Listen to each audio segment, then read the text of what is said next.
Hello, watchers, runners, and gods of the time stream. Look to your right and ignore the kids fighting because that's how it works here. Look to your left and ignore Hystrana because who needs them? Grab a chair, conjure a table, and join us to talk about all things a dungeon run. So, as we previously told you last week, this is going to be same watch party, different style. This is a pre-recorded watch party where we're going to dive in and talk about episode 76. Really important. Everybody knows we're talking about episode 76. 76. Yes, and we have a wonderful council here today, and then afterwards we're going to have you guys enjoy a wonderful interview from WordsSmith. So it's exciting. Renee and I have hashed out this conversation a lot, but, you know, it was a really good episode, so it's exciting to kind of see, after a few weeks where our heads are in that, see if it's changed a little bit. Should be interesting. So without further ado, can you guys join us in welcoming the rest of the council, Bubblegumi and BeakerPar? Hello! And then, of course, we've been all kind of been dying to say it, but I was extra excited about this council today because in this conversation about episode 76, we have 4 different time zones and 3 countries being represented in today's conversation. And how cool is that? That's awesome. Super It's cool. very awesome and very exciting. And yes, I'm excited to talk about episode 76. 76. 76. And thank you guys for being here. It makes me happy, you know. Regardless of what episode we're discussing, I'm happy you guys are here today. And yeah, sorry, Jess. We're always happy to kind of come in and be here when we kind of can. Y'all are amazing. And that's what makes this the silver lining to the pre-recordings is we can match 4 different time zones in 3 countries in one conversation. Silver linings, right? Mm-hmm. Okay, so There's a playbook out there somewhere for them. Yeah, for sure. So I wanted us to kind of start and dive into the beginning of this episode, which starts with the party saying goodbye and leaving Frofi and Zanelka. And one, who knows if we're ever going to see either of these characters again? Who knows? But I definitely didn't want to rush past that because for me, I was having so many feelings in this conversation. Because I know we had a fun debate about this in the spoiler chat when this episode first aired. I really like Zanelka's character, but I want to clarify, it's not necessarily Zanelka herself that I really was like attached to. I was really attached to the fact that when Zanelka was around, there was so much unknown. And that's what I loved about her character. You know, when you first meet Zanelka, it was, whoa, can we even trust her? You know, with her bloodlust, like, should she come with us? Should she not? And Fakima was all for it. And then, you know, Ugo and Sid were like, no, she can't come with us. Just that tension, that kind of like, well, what if she's not all bad? But what if she's good? Like, could she join us? Was it the wrong thing to send her away? Those types of things. And then when she came back, there was that little, you know, we all had those seeds of doubt. Like, can we trust her? Is she trustable? And I liked that. I liked that kind of tension, that kind of just unknown around the party. Even Sid was like, I'm just waiting for Zanelka to mess up. Like, I just kind of, I really enjoyed that tension. And now with Zanelka gone, you know, there's no more tension. No, go. It even kind of comes back into when they were coming back from one of the battles or something where they did leave Zanelka behind.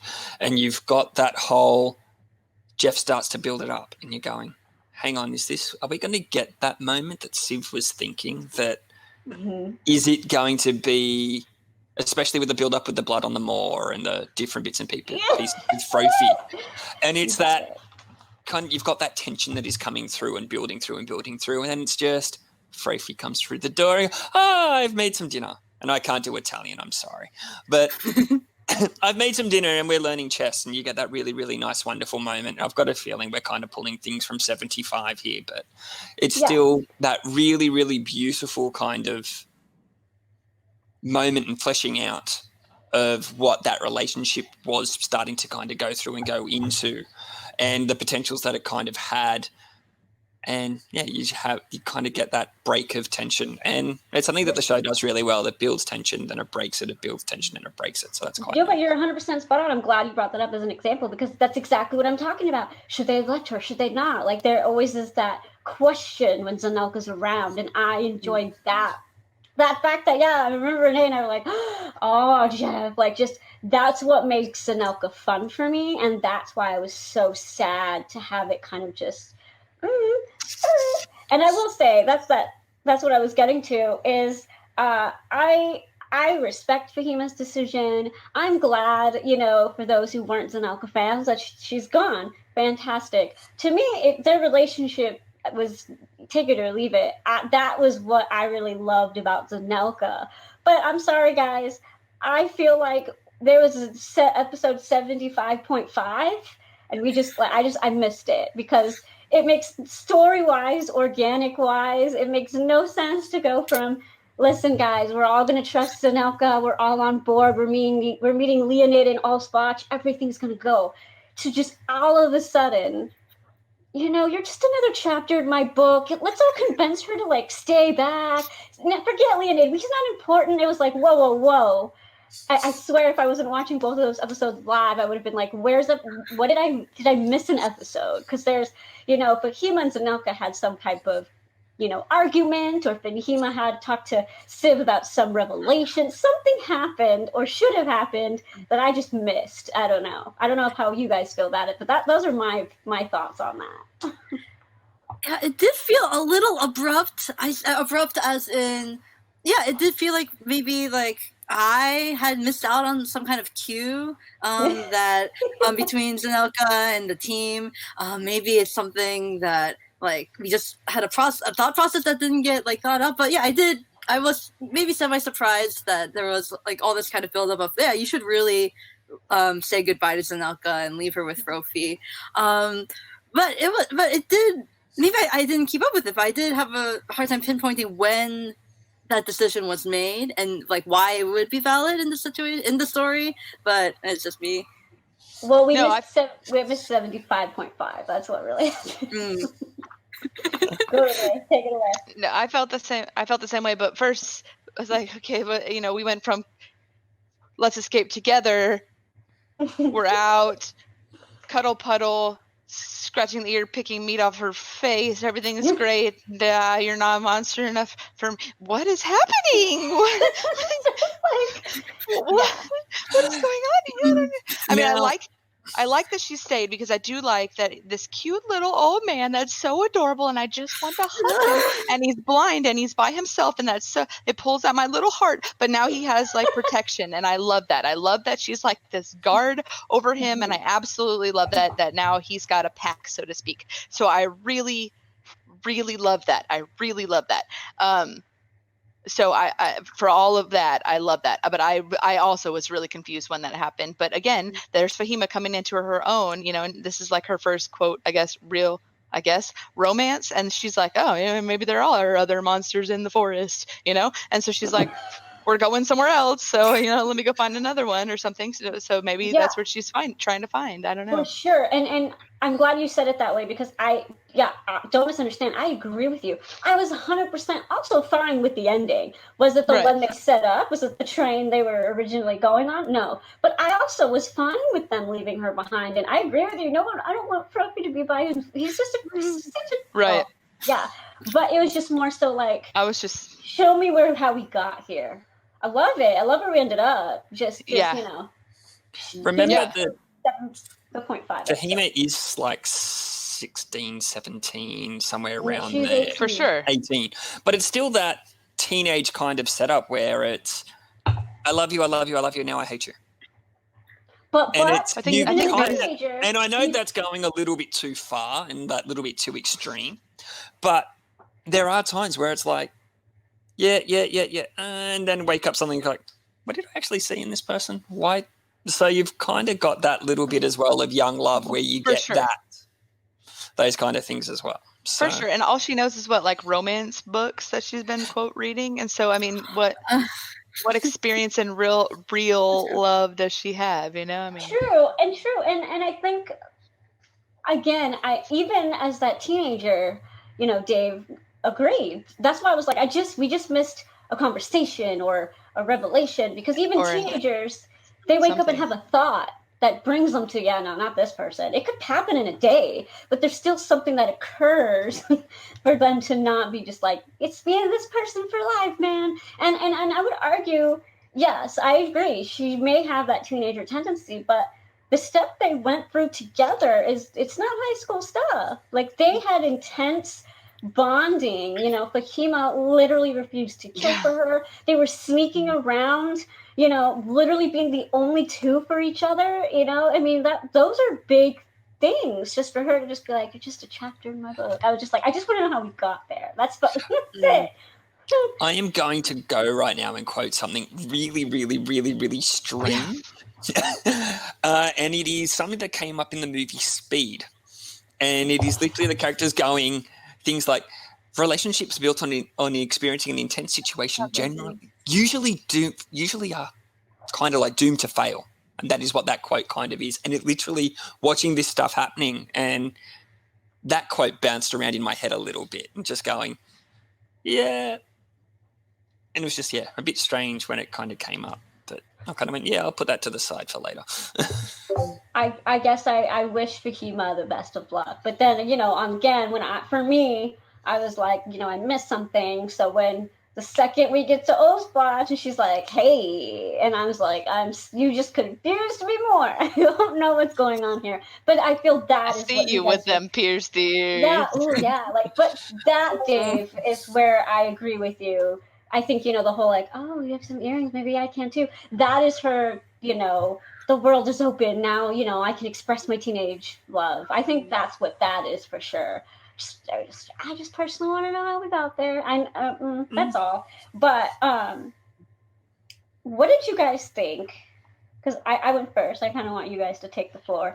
When we got to Osplotch and the describing of the town, when we up to them being, as I'm going to say it, but Renee point is her words, but the very touristy. I kind of want your guys' thoughts on what you were thinking and feeling when we 40% sales, 40% taxes, 40% tax rate. Like, what? The first thing she thought of. 40% tax rate. Oh, of course. Except for the fact I'm already used to a 40% tax rate, but that's neither here nor there. Renee, take this one away, because you had beautiful thoughts. I mean, okay, so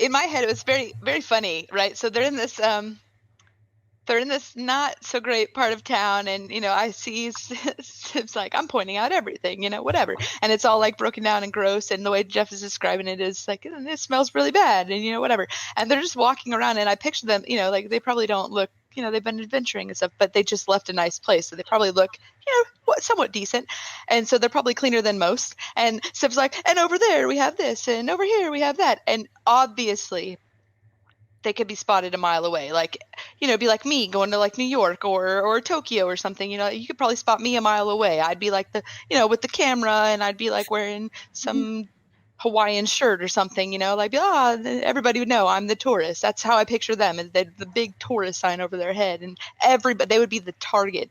And I'm like, man, no wonder they got. I mean, they had a big giant bullseye on him, and like I was like, come on, Civ, this is your hometown, bro. Like you of all people should know how these people are. Like what? And down there is where we used to fight and almost kill each other. And come on, man, pay attention. Like what's going on? Oh. And there's one happening there right now. But see, and I totally agree with that. But at the same time, I thought that part was wonderful. I know we're speeding up, and we can backtrack if we want. I love that he was doing that. I love that he was excited, but he still should have been like, ugh. No, and that's a good point. And that's why I love that moment a little bit later when he's talking to, he's following the girl, he's following her, and he goes, his friends, oh my gosh, I know, I'm horrible. Someone remind me his name. Curso, man, come on. I was going to pronounce it wrong, and I didn't want to do that. So good luck with the others, though. I got a couple. I wanted to hear it before I say it. Didn't. That's why I was like, when he pointed out to Civ, he was like, "Hey, getting old? What do you let a 6-year-old, con you?" And that moment was wonderful because it was also a nice reminder just how long it's been since Civ's been home. Because you're right, Renee. Like when he's in Old Splotch, he's 100% focused, perception, all on tap, but he hasn't been home. So even he it's almost like for him, it was like, you're right. This is how long it's been since I've been home. It can take 5 seconds flat. And I just loved that moment. And he was like, yeah, I guess you're right. And then they kind of went into a little bit of like, the old Civ would have killed you where you stand. I mean, it's a 6-year-old, I think she said 10-year-old girl. He's like, yeah, the old Civ would have just killed you right where you stood. I'm like, oh, was the old Civ really that vicious? Like, okay. Yeah, well, I also liked it for like if I went to, or I don't know, I was born in California, but like if I lived, I don't even care if Bubbles came to visit me, I would be like, oh, let me show you around my city or whatever, and I'd be proud of where I'm at. I'm sure it's the same for any of you. So I imagine it, even though he's from somewhere that's not so awesome, that he did still have a sense of let me show you where I'm from. This is where I live, and even though it's not that great, this is still part of me, and this is who I am. So there was still that sense of like a little bit of pride, a little bit, So he probably was like, he probably still should have, been a little on guard. But still. You're just reminding me of another part where it wasn't even pride. I don't think it was almost just like this is me. When he turned the corner and he was like, this is where I grew up. This is where I grew up. He points to the alleyway. Oh, in the alley with the vent or whatever. Yeah. Like, this is where me and Vic used to keep warm. Yeah. Like you had that kind of moment. And then like going back to it as well, the whole fact that you had the routines that Civ normally would have had going through Olsfodge. The fact that he'd been away for 2 or 3 years. If you ever go, and the way that I kind of want to go through and do it is, you've gone away and you've done a job for a while. You go away from that job and you do something else and you come back into it. Those little routines, those little things that you used to have like the back of your hand, they're gone. And that's kind of thing where Civ was. It was, I remember this. I remember all the good things, but it's those little routines that protect you as you're going through that place. He'd lost. And I think Jeff played it masterfully in going through and setting that particular scene to go through and get them into meeting Curso and the rest of the vermin, in that it was, Civ, you're not on your game at the moment. And you've also got the fact that he's literally going through, he's bringing his first love home. So he's very distracted as well. He's got all these different things coming up. And yeah, so that's kind of where my head's kind of at with that particular scene as well. Bubbles, you look like you have a lot of emotions. No, it is, man. Like, to go home, to go to somewhere that one calls home after like a period of time, whether that's 6 months or years after, and to BeakerPar said, like, it's truly a lot. You lose a lot of what you've once known. You lose the routines, you lose the habits, you lose the reflexes of maneuvering your usual places and knowing the background that's been there. And like for Civ, he was acting like a tour guide. Like he was acting like really chipper. And here is my location. Welcome to this location. But at the same time, there must have been so much rushing through his head, so many memories. Like I have to really say, like Mr. Jared did all of his homework. There was a niche part in the episode before they got to Old Spot when Mr. Jared was like, "Oh yeah, that's like the corner of the shop," and like I know that store. Like it was like so immediate, and it just added to this authenticity and also struggle that like going home can invoke so many memories, but those memories are, especially infused with emotion, can cause so much complex disarray, perhaps. It's so true. Shout out to Jared for doing such an awesome dang job at really making us believe Civ lived here. Like there was no question about it. You said it in your interview, but I still loved how you worded it. You know, you were just like, Civ's gonna know. If you ask how to wash your hands, Civ's gonna know. If you ask, you know, all those questions, and you did. You did such a good job, and it was a long-awaited journey to Old Splotch, but I feel it was amazing. It was such a great delivery. And Jess, I am so glad you actually brought that up, because that is where my head went straight away. The interview that he had with yourself, it was that I need to know this better than Jeff does, because this is my home, this is my story. And if somebody does have that question, it's, no, I'm going to know it. I'm not going to go through and check with Jeff. It's, no, this is what it is. And they did their homework together really, really well. And it really comes out in a lot of the different interactions that they actually have. So, yeah, kudos, Jared. It's beautiful. So what did you guys think of when we kind of met the vermin? And I had a lot of feels this whole episode for sure. But, you know, if we move forward and talk about, like, the way that Civ, I'm starting to think it is part of something that Jared is really good at doing. But, you know, we've given a lot of props in the past about how, like, even though Vic wasn't much of a character, she had so much life. You know, you can feel the emotions, you can feel her story. She wasn't on screen, but we know the story, the emotions. And I thought that was very much the same when Civ was talking to his friends. Every time he was like, hey, you know, long time no see, or, oh, Civrak, it's been a while. I was like, I can feel their friendship. Like, I can feel the fact that this isn't a guy we just met 2 seconds ago. Like, you can tell they have history, you know, even the way they talk to each other. When Civ delivered the news, you know, Vic's gone. The way that, say the name again? What's his name? Curso. The way Curso reacted was so genuine. It was like, oh snap. Like, even just all of his friends, Lilia,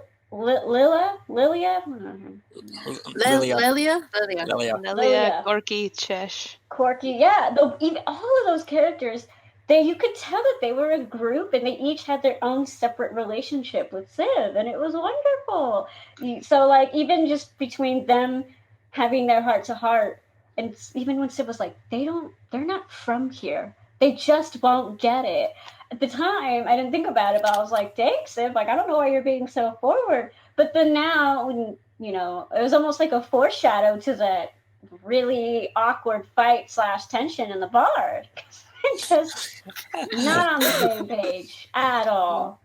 That joys of coming back and looking at this episode after seeing the next one and seeing that next episode as well. It's like, okay, we've got to be that little bit careful of not going too far and talking over the next Watchers Council. But you do have that. It also gave Jeff a really, really, really good chance to go through and just put a couple of extra little kind of needle-like daggers into Civ again and again and again as well in that exchange, which he did quite well. You did great. Bubblegumi, I want you to go first, if you want to, about your thoughts and feelings on the interaction between Civ's old friends meeting his new friends. Ooh, a lot of tension. There's a lot of tension. There's a lot of unspoken, like, it was a culture shock. They were having like culture clashes. That was what was happening.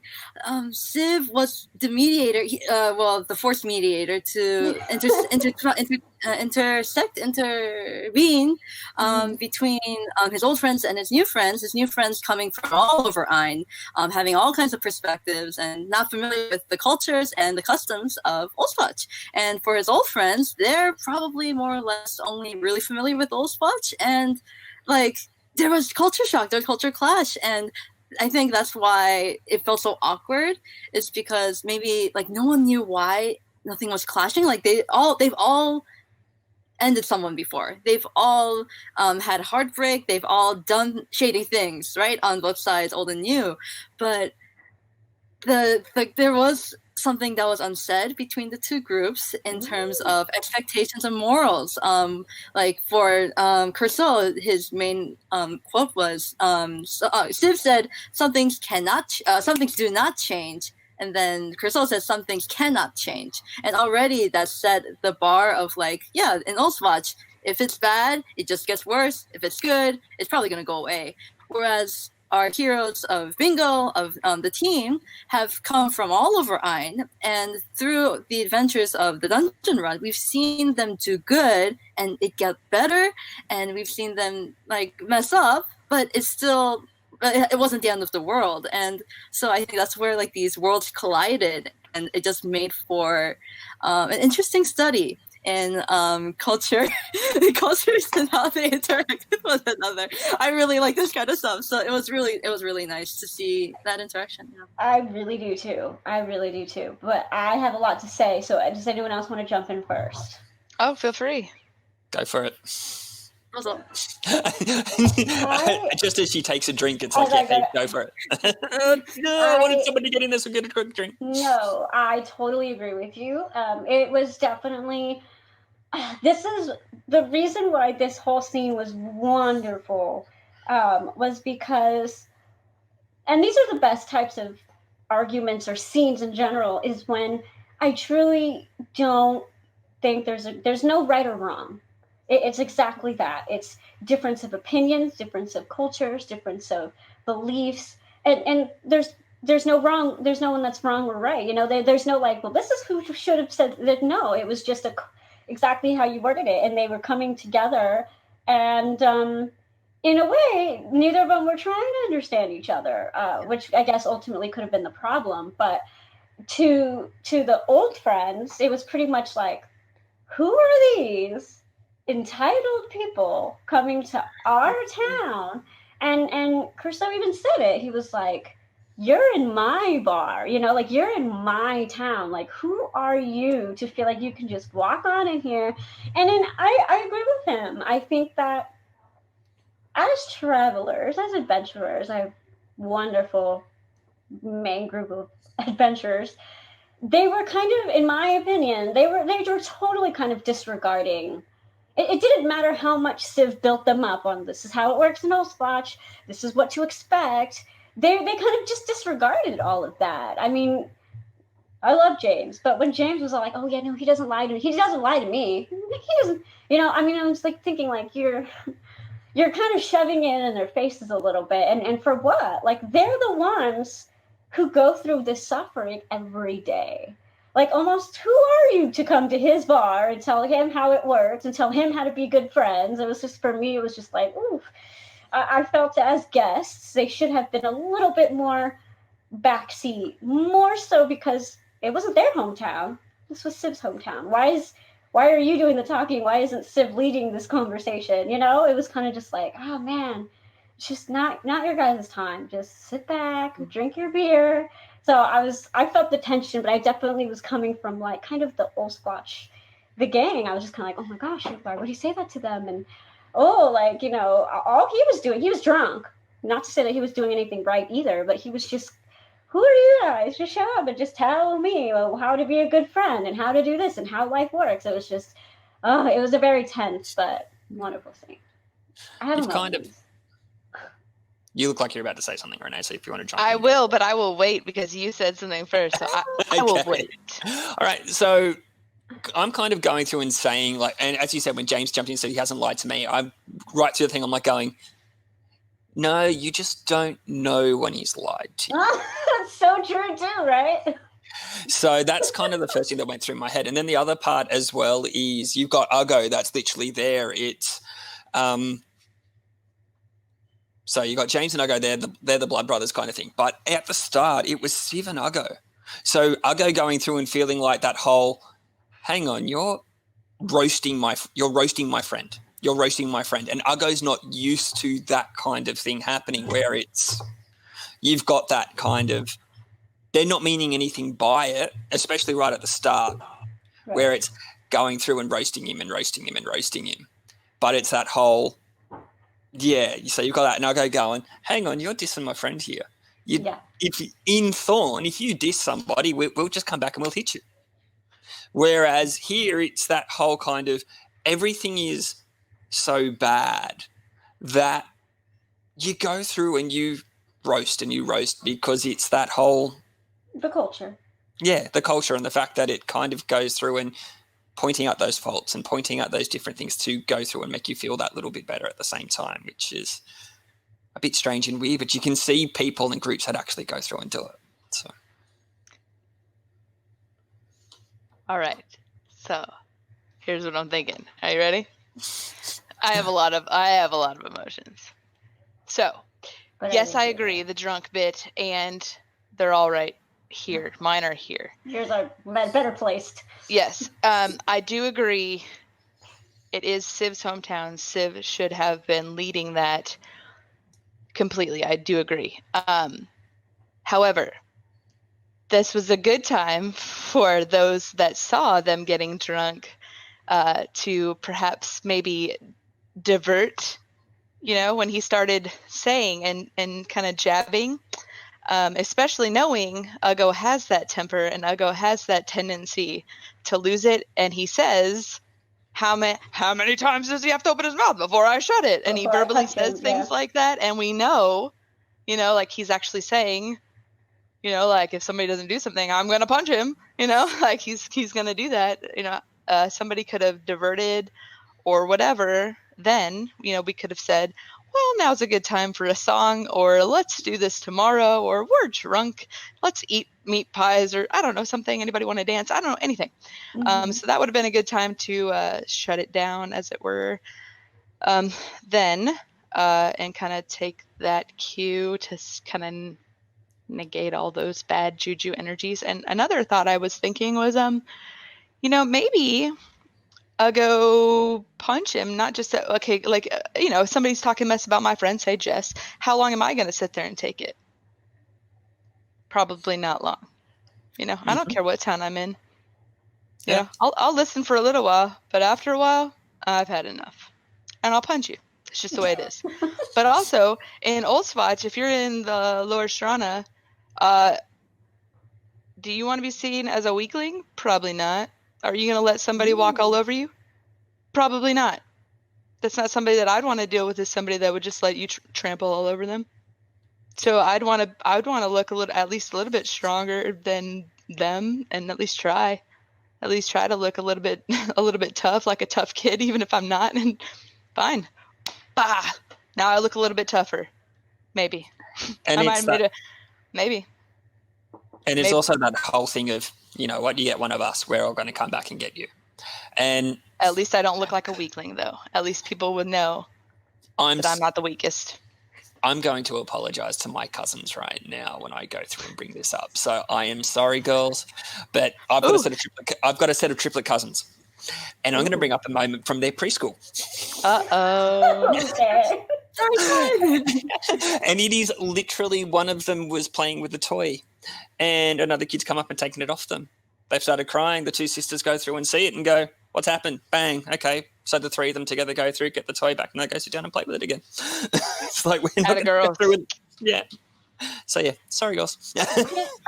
No, and I agreed. Like, you're right, though, in that the way that their friendship is and the way that in Uggo's culture, I 100% agree. How long was he supposed to wait? And 100%, and that's when you and I talked about it. I was like, I wasn't mad at Uggo, what am I? Like, I didn't know how to feel.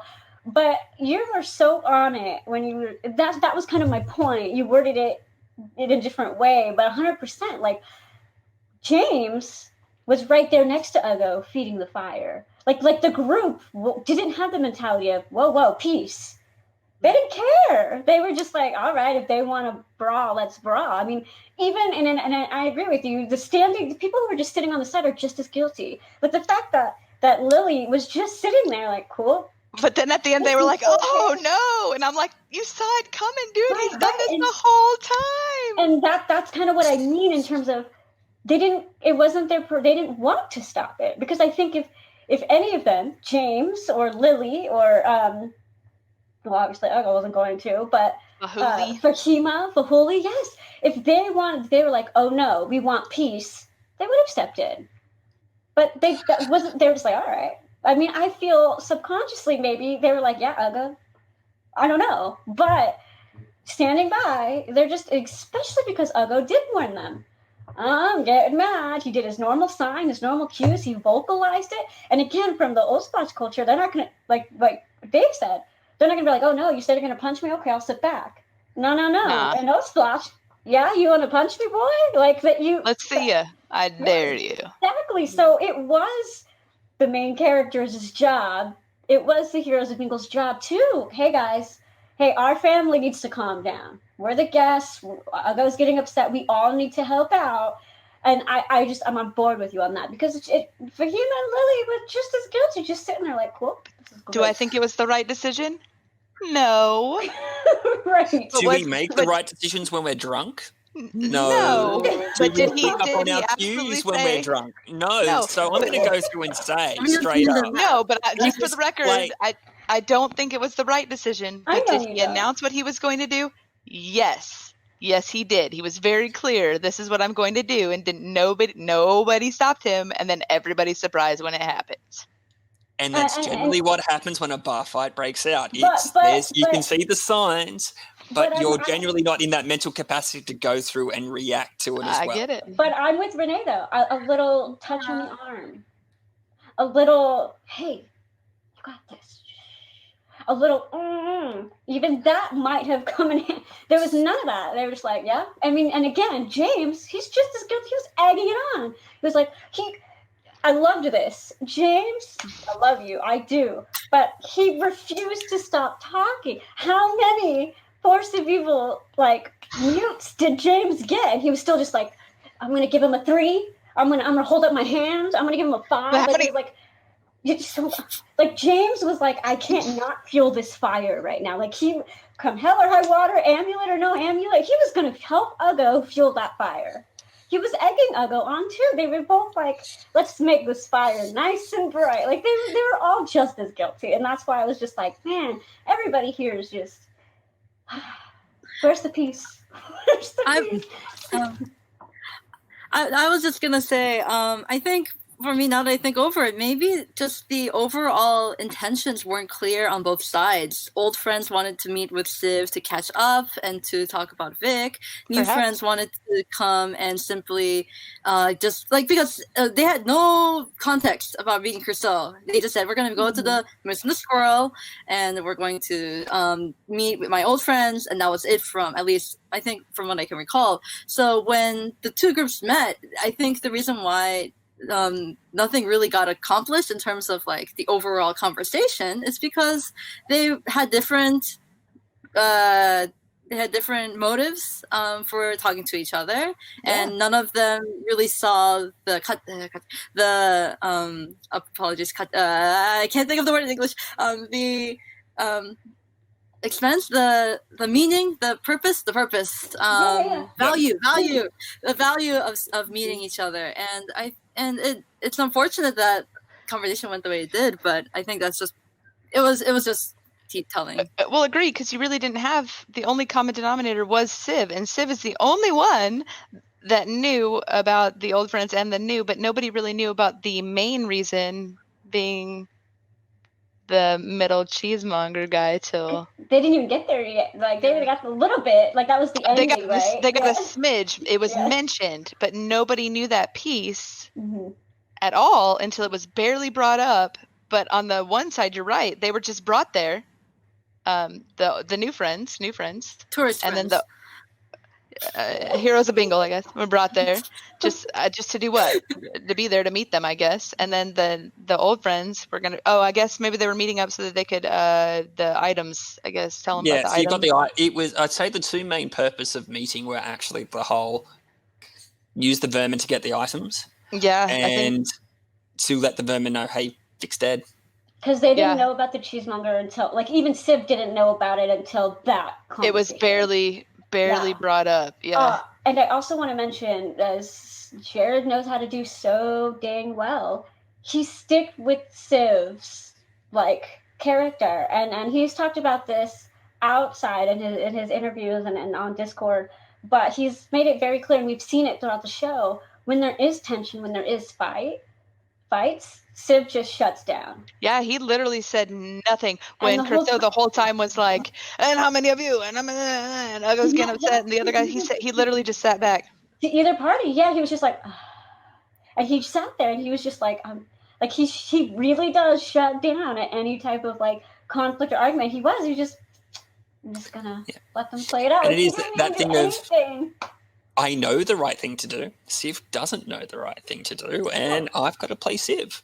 Well, even Civ just sitting there like, oh man, what do I do? This is awkward. Yeah, I mean, I'm a savior now. Like, well, and now it's do you say something on the vermin side? Do you say something on your friend's side? What do you do to appease them both? Either way. Yeah. He loses either way. Tying back to his spy days as well is the whole fact that he's more been trained to set things off, not conflict resolute as well. Yeah. It's that kind of thing too.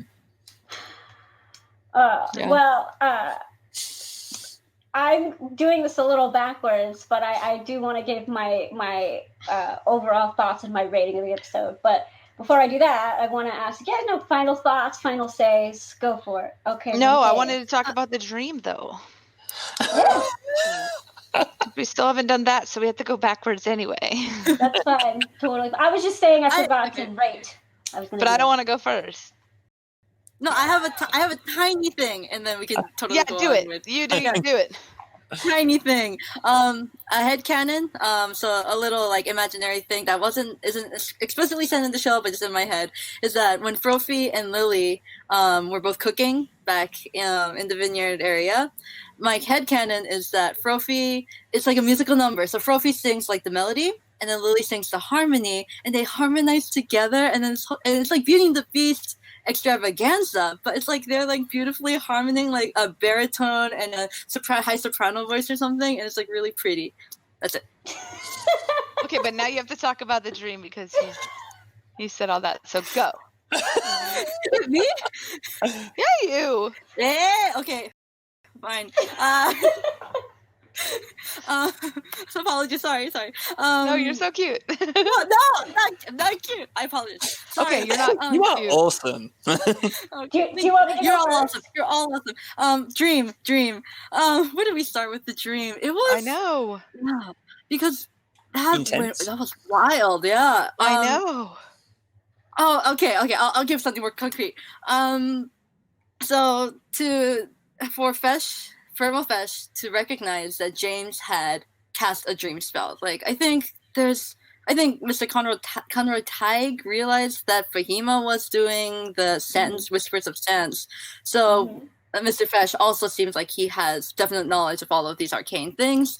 And, like, I don't know, I'm not sure what I was waiting for Fesh's reaction to be, but, like, it wasn't, or maybe it's just his personality, but Fesh wasn't as, like, shell-shocked as James performing that, like being in that space with him. Like, I feel like if James had been part of the school, what's this? I apologize, I can't remember. Turles, where Abby? Nightstone Abbey. Thank you. Nightstone Abbey, and like James had grown under Fesh's direction and had been reared to his adulthood. I supposedly, like, it's interesting that Fesh wasn't more shocked. Maybe like he wasn't like appalled even that James could do it.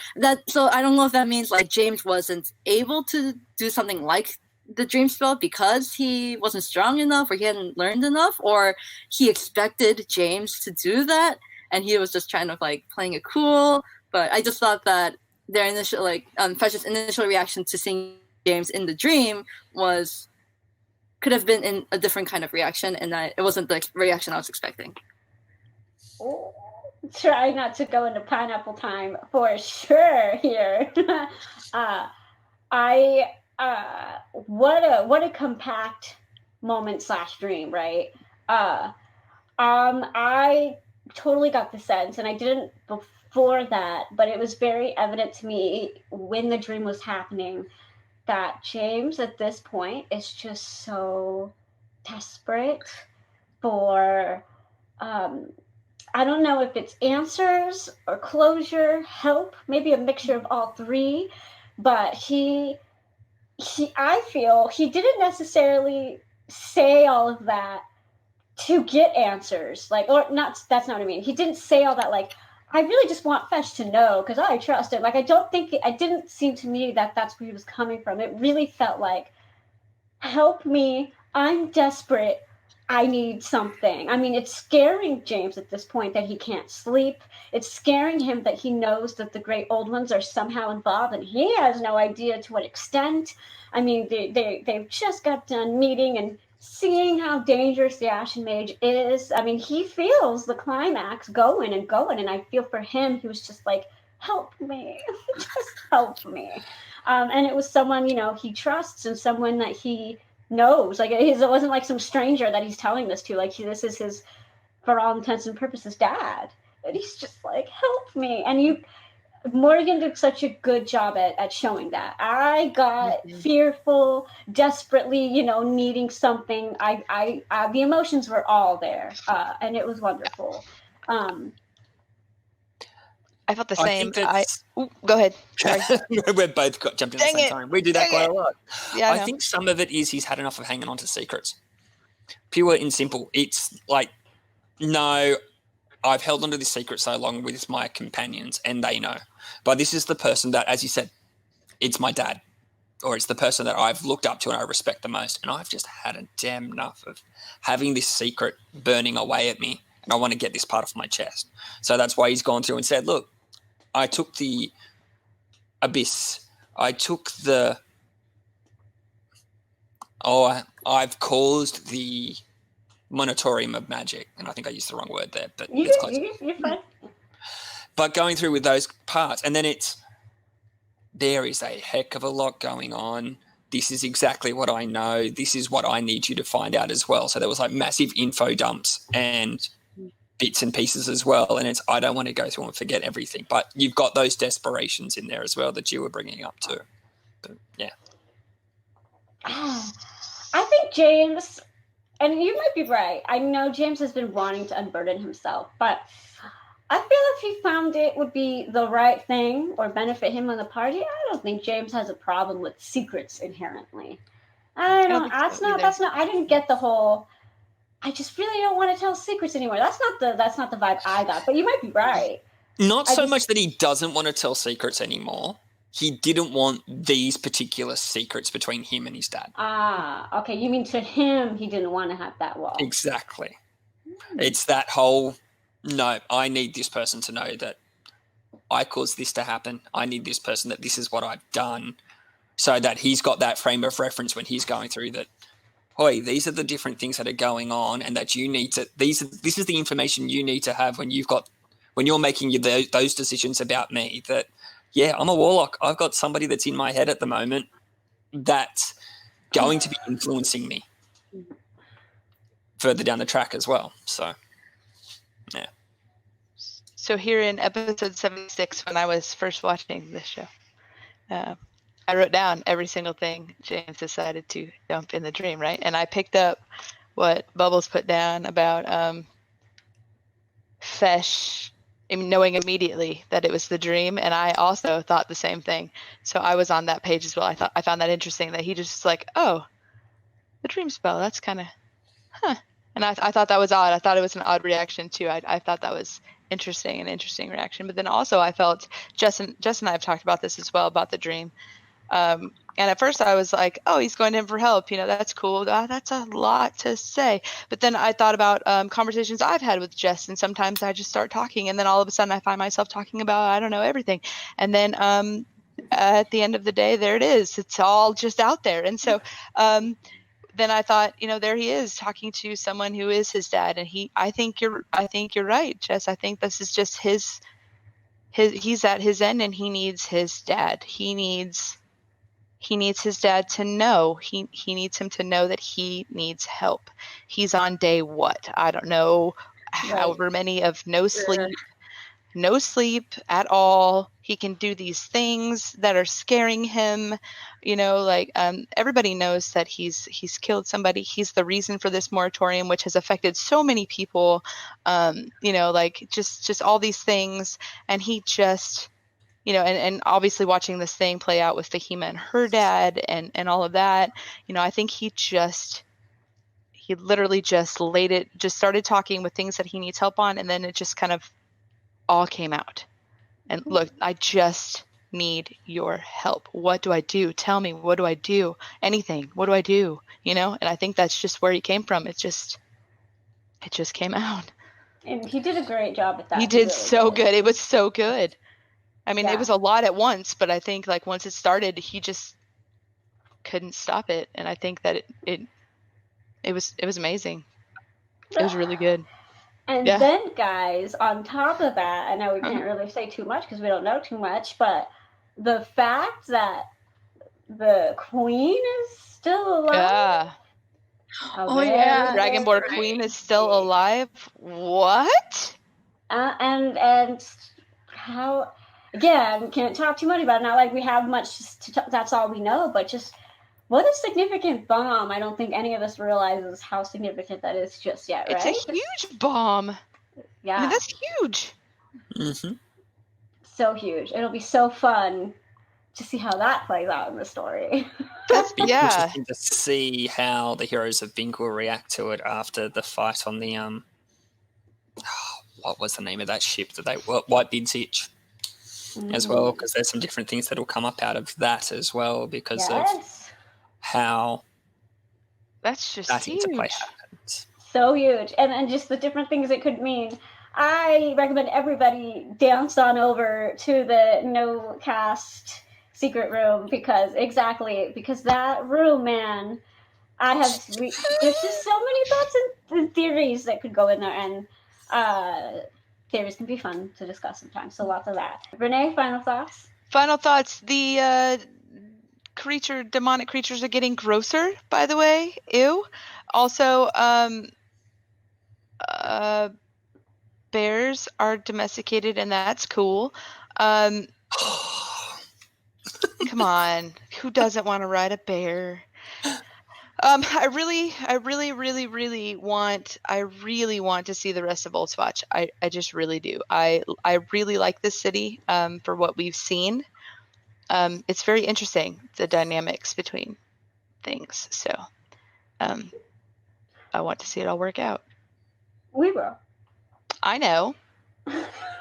I have all the faith, all of it. I know you do. I know it's oozing, and I appreciate it. I really do. So keep on keeping on. I also, I mentioned it earlier. I mean it. I really do. Very long time coming, but we did finally make it to Oldspotch. I loved everything about it for everything we've talked about. I loved the cultural shock. I loved Civ/Jared truly being a part of this city, this town.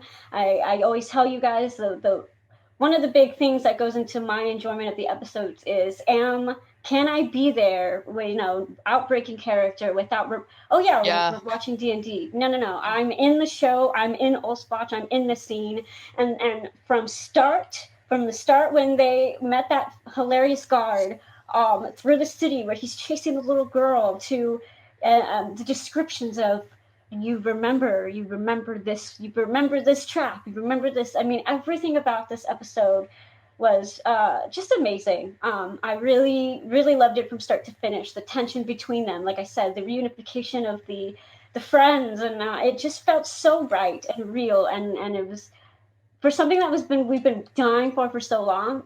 Perfectly delivered, perfectly executed. This episode is a solid 9.5. I enjoyed it thoroughly from start to finish. And Jared specifically and Jeff are the MVPs of this episode for sure. I mean, they couldn't have done it. I see very little that they could have done better. It was just wonderful. 9.5 for sure. Agree. Can't wait to tune in for episode 77 next week. So stay tuned to next. This is where it gets fun and confusing and I find hilarious. So right now you're about to see an amazing interview with WordsSmith. But here's the hilarious part. We filmed you're going to see a pre-recording from a pre-recording. Yeah. Talk about Inception. This interview with WordsSmith was recorded before we found out about the hiatus of the show, before the last two episodes aired. So the way when you hear our interview, we're literally talking about the show we're about to see next week. We're getting excited, we're getting hyped. So just keep in mind when you watch this, we filmed this quite a few while ago, so it's hilarious. So quite a few while ago. Who English is anymore? Very grammar. Thank you, very grammar. But no, it was So just keep in mind this interview was filmed a few weeks ago, but it's great. I enjoyed it. And before all the announcements. Yes, WordsSmith is beautiful. Ignore everything that I announce on there, and it's exciting. So I hope you guys enjoy her as much as I did. And with that, thank you guys for joining me.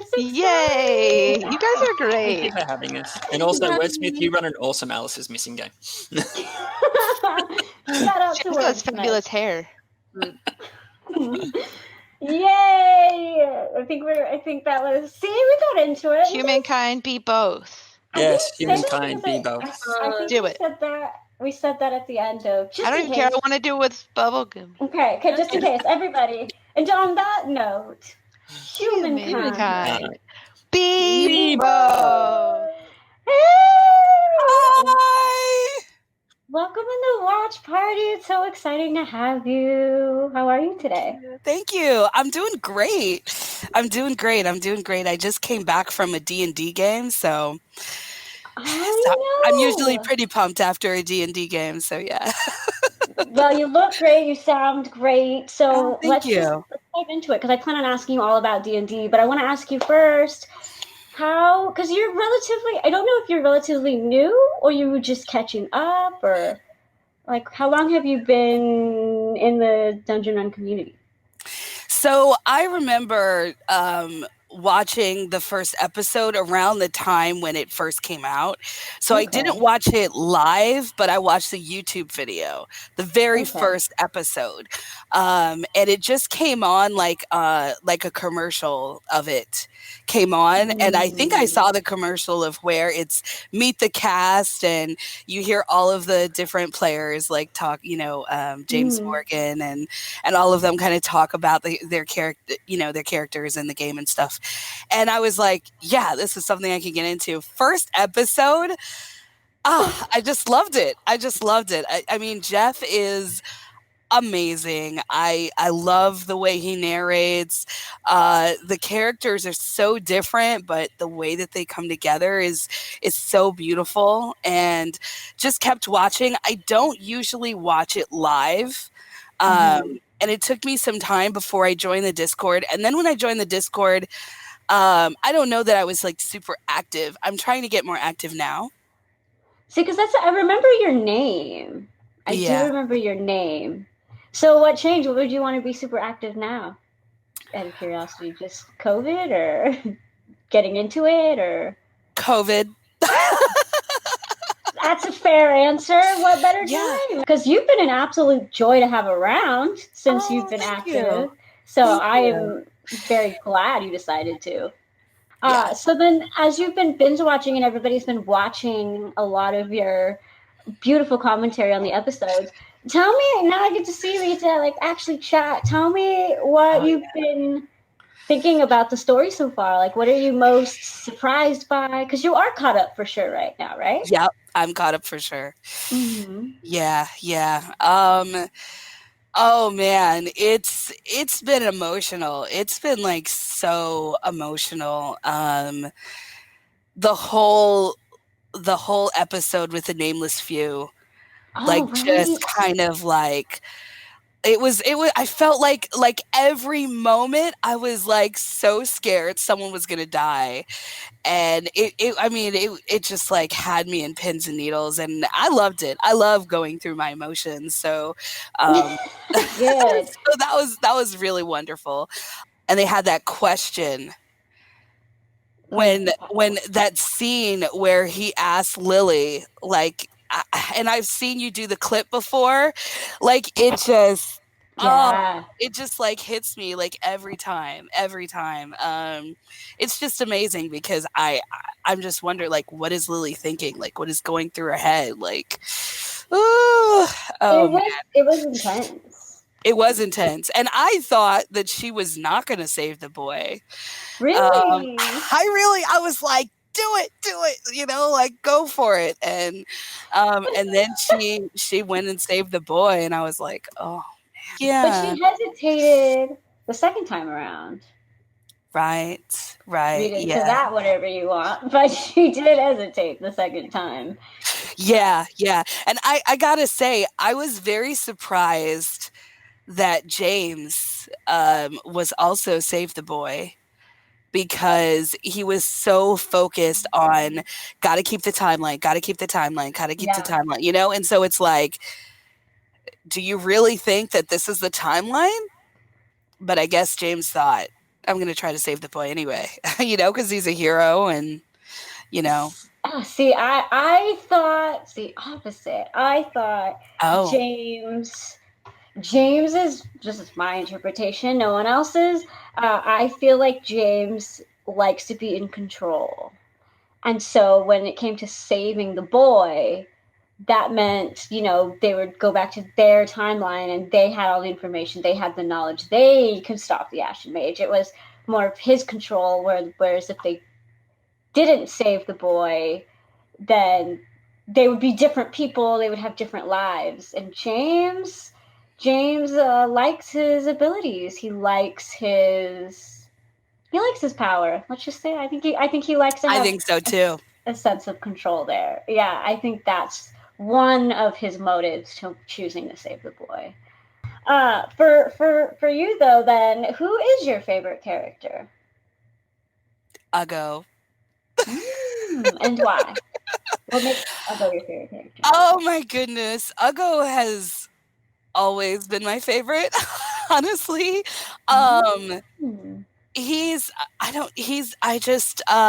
just amazing. He's just amazing. I mean, he can definitely be impulsive. I from the very moment that he started,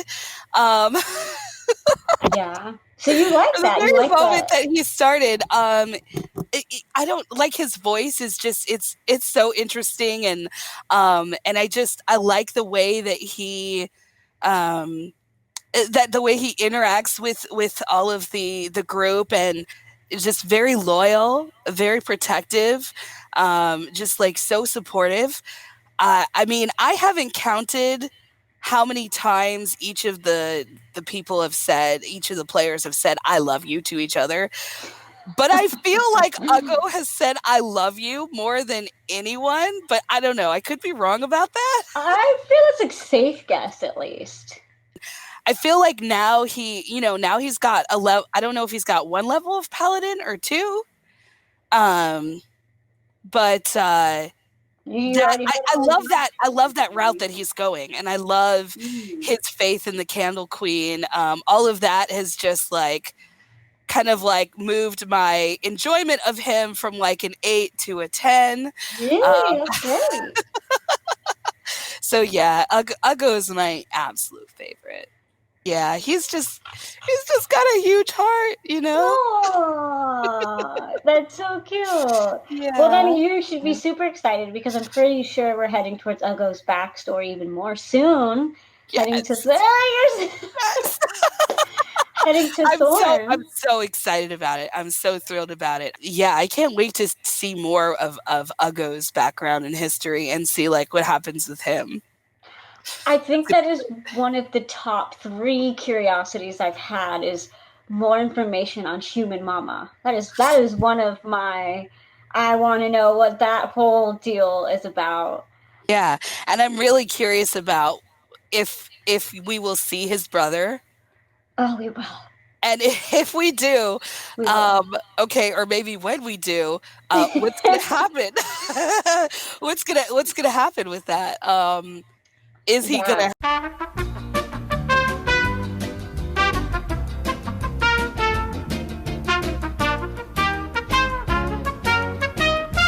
Now you're hyping me up for this moment. I feel like we still have like 4 more episodes before we get there, but now I'm like, I'm ready. I'm definitely ready for Thorn also. And I love hearing shipping Wordsmith and Uggo. That's really that's awesome. I understand what it's like to be madly in love with a character. So I mean, I wish you the best of luck. The absolute best of luck. I didn't know that you loved Uggo that much. How exciting. Well, yeah. So then wait, real quick then. Elri? You weren't here or on the Discord, but a lot of people were shipping Uggo and Elri. A lot of people were shipping Uggo and Elri. Elri was the halfling that he fought in the pits. Oh. A lot of people were shipping them. Yeah. Really? She's like, nope. I don't really see it. Good, because she's clearly back there, not in the story anyway. I'm rooting for you and Uggo. I'm 100% rooting for you. Yeah, I've spoken in the Discord about like I think he should be with a cleric, and that's the kind of character I would play. Would be a cleric. Well, that's a good segue because I did want to talk about it. Why don't you tell me about your D&D experience? Because clearly you've got some. Yeah, I mean, I've been playing D&D for over 15 plus years. Really? Yeah, since my college days. So I mean, and it was wonderful. Like my first experience, I actually was introduced to this guy who had like this big house, and he showed us into this room, and he had, I kid you not, like ceiling to floor shelves of boxes, and every one was filled with little miniatures. I mean, it was like so many miniatures. This guy was like seriously into D&D, and I think we probably got there in the afternoon, and we played till 2:00 in the morning. Nice. So that was like my first experience, and I loved it. So, and so I'm in a lot of campaigns. I do a lot of campaigns. I'm working on, I actually do lead a campaign of my own. And yeah, I love D&D. I love other role-playing games too, that I'm learning different ones as well. So it's great. And I'm actually designing my own role-playing game. Really? So I'm super excited about that too. Yeah. You're gonna have to keep me updated because that's just exciting in general. Clearly, role playing is awesome. So you're in how many campaigns right now? Oh my goodness! It sounded like you were in a lot. I'm in. Yes, I am in a lot. 5. Like you're in 5 campaigns? Yeah. So like they switch, like they alternate. Okay. And how many games are you running? And currently I'm only running 1. So you're in 6 games total. Yeah. So that would be 6. Yeah. You really can't get enough D&D then. Nope, I can't.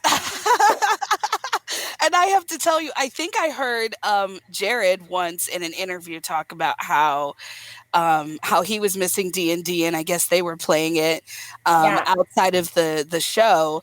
And when I don't play D&D for a weekend, I feel it. Like I start to feel the withdrawals. Like it's like no. I love it. It is not a bad addiction to have. So I mean, yeah. That's really awesome. So you said a cleric is your favorite type of character to play? Tell me a little bit more about that. Yeah, I think whenever I first started playing, like that first time I did play, they just put me in the role of the healer.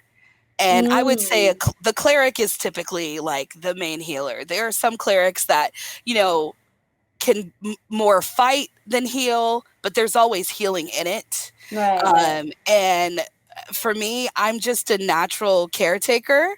I'm just a natural supporter. I'm just the kind of person who's like looking at the group and saying, okay, how can we bring anybody in that's not in? That's just kind of my nature. So being a cleric is just something that I love, and they've got a lot of different domains that I've tried. I've done the war domain. I've done the light domain. The light domain is a lot of fun. And the wig that I'm wearing now is actually I wear it when I play a character. Her name is Emberlyn Solara. Cute. She's a Fire Ganassi cleric. Nice. And she's in the grave domain, actually. So she's like totally fascinated with the space between life and death. And so, like, whenever we come across dead bodies or whenever somebody passes away, she's like, let me take care of it, you know, and she starts, you know, adjusting the person's body and like like just kind of doing a ritual and putting out candles and, you know, and things like that. So she's just, I love playing her. Yeah, I guess she's kind of like a mortician. Sounds like it.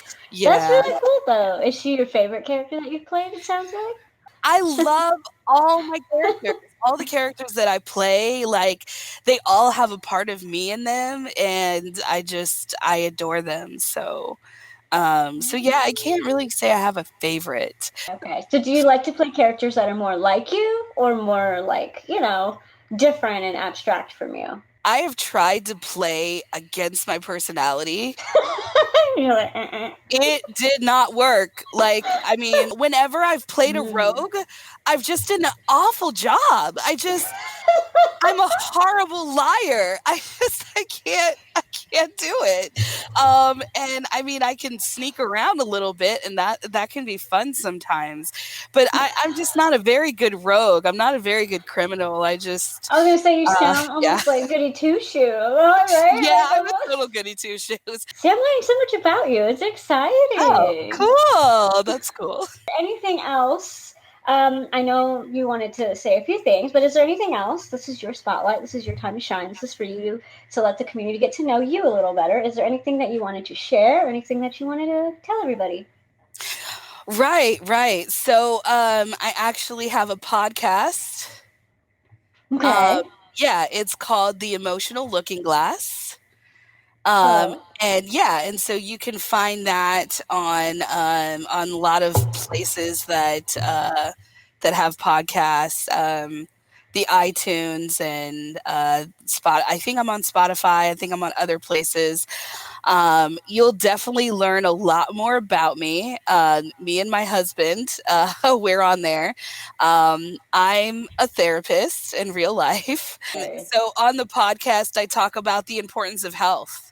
And that's kind of been something that I feel is really needed, especially in, you know, the state of this affairs, you know. So I just kind of talk about the importance of like mental health and physical health and, you know, ways to kind of work on that and kind of try to make it fun, make it interesting. It's only like 30 minutes per episode, so we don't like go really long. And talk a little bit about my own like Black experience as well, racism and things like that. So that's been great to share. So we're doing that, and that's been fun. I'm working on creating a role-playing game, and it's really focused on using role-playing games for therapeutic purposes.